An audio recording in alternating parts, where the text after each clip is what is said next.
Heart attacks పెరగటానికి కారణం ఏంటి అంటే మెయిన్ మనకి రిస్క్ ఫ్యాక్టర్స్ ఏమేమి మెయిన్ రిస్క్ ఫ్యాక్టర్స్ అంటే ఒకటి డయాబెటీస్, అన్‌కంట్రోల్డ్ డయాబెటీస్ అంటాం అనమాట. షుగర్ కంట్రోల్ లేకపోవటం, అన్‌కంట్రోల్డ్ బ్లడ్ ప్రెషర్స్ అంటే బ్లడ్ ప్రెషర్స్ చాలా హై ఉండటము, ఆ తర్వాత కొలెస్ట్రాల్ లెవెల్స్ చాలా ఎక్కువ కొలెస్ట్రాల్ లెవెల్స్ ఉండటము, and smoking, and heavy alcohol consumption, and sedentary life style అంటే అసలు కొంచెం కూడా ఎక్సర్సైజ్ లేకపోవటము.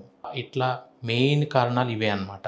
అండ్ మన ఈటింగ్ హ్యాబిట్స్ అంటే ఏంటంటే మనం ఫ్రైడ్ ఫుడ్స్, జంక్ ఫుడ్ ఇవన్నీ చాలా ఎక్కువ తీసుకుంటూ ఉండటం వల్ల ఇవన్నీ మేజర్ రిస్క్ ఫ్యాక్టర్స్. దీంతోపాటు ఫ్యామిలీలో మనకి హార్ట్ డిసీజ్ అనేది ఉండటం, ఫ్యామిలీ హిస్టరీ అంటాం అన్నమాట. అంటే మీకు జెనెటిక్గా కూడా అది సంక్రమించవచ్చు. ఇవన్నీ రిస్క్ ఫ్యాక్టర్స్ అనమాట. సో ఈ కారణాల చేత హార్ట్ అటాక్ అనేది వస్తుంది ఎక్కువ మందిలో.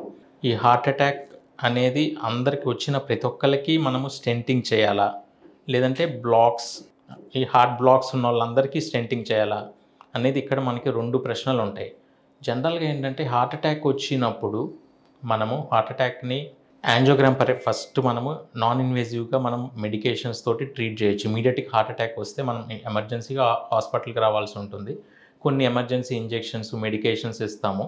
దాని తర్వాత మనము ఇమీడియట్గా యాంజియోగ్రామ్ చేస్తామన్నమాట.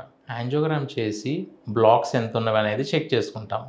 ఆ బ్లాక్స్ కనుక మనకి 70-90%, 100% అట్లా ఉంటే మనం ఇమీడియట్గా మనం ఆ బ్లాక్ క్లియర్ చేసి స్టెంటింగ్ పెట్టుకుంటాము.